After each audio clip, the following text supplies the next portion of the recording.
your latest construction update right here at Saphora Grace Bay, and it's a big one.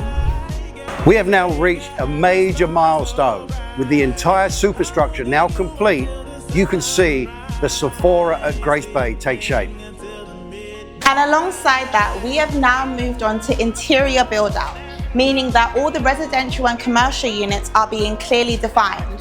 And this is truly when a project comes to life. You can walk through it and really understand the design, the layout, and the floor plans.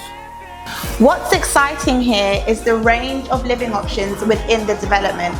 Our one-bedroom residences start at about 1,100 square feet with a very clean and open plan layout. Okay, so Farah just showed you one of the one bedrooms. Now we're taking a look at the two bedrooms from 1,700 square feet to 2,500 square feet with amazing lockout plans, which adds for more versatility for your rentals or for bigger families. And for those wanting a little bit more space, our 3-bedroom residences go up to approximately 3,300 square feet, which is quite rare for something this central in Grace Bay. She's right. At the top, the penthouses are on a completely different level.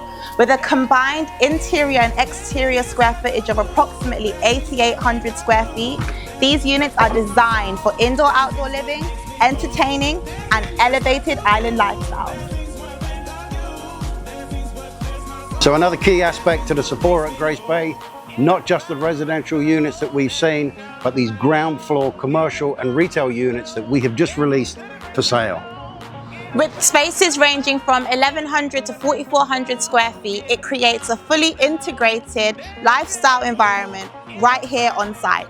So this is just not your average development. This is a key address in the heart of Grace Bay.